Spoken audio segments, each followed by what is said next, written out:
My Bharat news. Uttar Pradesh में हिंदुत्व एजेंडे पर चुनाव लड़ने वाली बीजेपी इस बार भी अपनी प्रचंड जीत हासिल कर विपक्ष पर परिवारवाद और जातिगत समीकरणों पर आरोप लगाया है।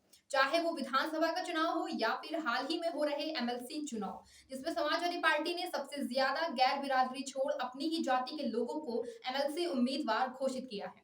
इसको लेकर एक बार फिर जाति समीकरणों को लेकर बीजेपी ने मुद्दा उठाया है।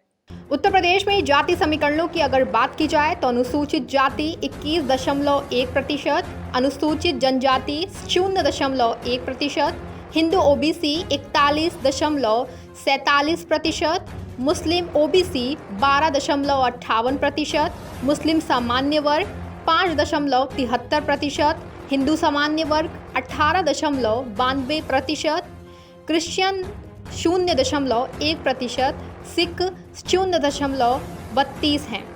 अब इन्हीं समीकरणों के आधार पर बीजेपी की प्रचंड जीत होने के बाद कैबिनेट विस्तार और डिप्टी सीएम को लेकर बीजेपी मास्टर प्लान तैयार किया है कि कौन सी जिम्मेदारी सौंपी जाएगी उस जाति के लोगों को आगामी लोकसभा चुनाव में फायदा हो सके।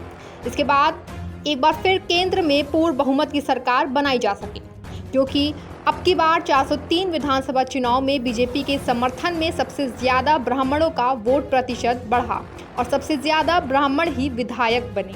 अगर आंकड़ों की बात की जाए तो लगभग 48 से 50 विधायक चुने गए हैं। वहीं अगर समाजवादी पार्टी की बात करें तो इस बार मुस्लिम समुदाय का वोट प्रतिशत सपा में सबसे ज्यादा रहा और विधायक भी सबसे ज्यादा चुने गए हैं। आंकड़ों की माने तो 403 में से लगभग 35 से 36 विधायक घोषित हुए हैं।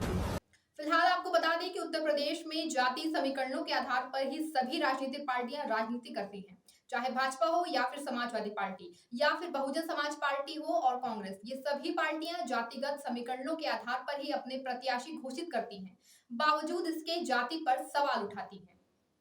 फिलहाल के लिए इतना ही। देखते रहें माय भारत न्यूज।